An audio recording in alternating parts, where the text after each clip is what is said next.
Welcome back, Matthew Online. We are on the home stretch. We're almost there. We are in chapter 26 of the Gospel of Matthew as we have been exploring the life and ministry of Jesus both in impact groups during the year as well as online these last couple months. I want to encourage you, go and read this. It'll be very familiar because we're in the Easter story. That's what we're looking at, and I'm going to draw our focus to one particular part of Matthew 26 when we come back. So go read it.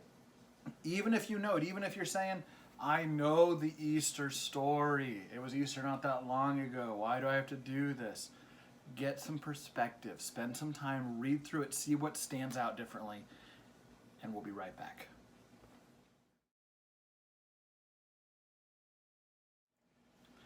Welcome back.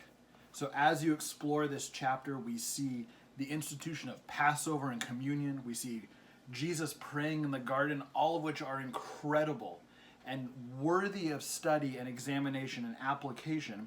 Then we see the arrest and betrayal of Jesus. We see his trial. But then at the end of the chapter, we see this interaction with Peter. Now, Peter's been with Jesus for a long time.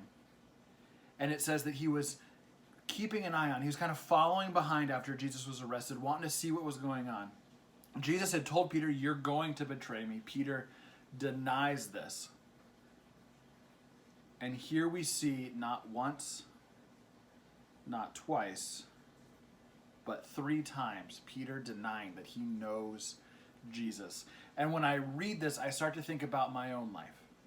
And I start to wonder, am I living in a way that when people see me, they know that I follow Jesus?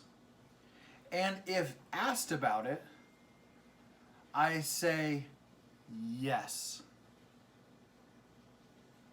Or am I living in a way that when people wonder if I follow Jesus, I'm not totally backing it up and makes them wonder and makes them ask, and then am I too ashamed to admit it? I seek to live in a way that I'm not ashamed of following Jesus. And I want to encourage you to do the same. Peter receives forgiveness from Jesus later, goes on to do incredible things, but right now does what a lot of people do and falters at his acknowledgement of knowing and walking with Jesus. Give this chapter another look.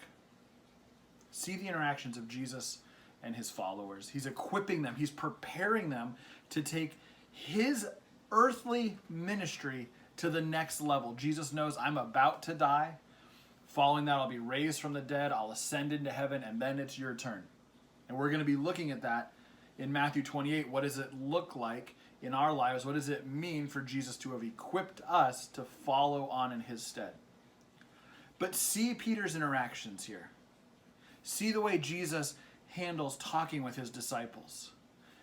Go back, reread the Easter story.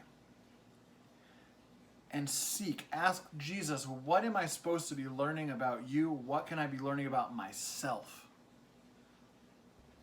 And find the courage to stand for your faith when asked. When pushed by a world, will you stand firm in the name of Jesus? I hope so. Be blessed, be encouraged. We'll see you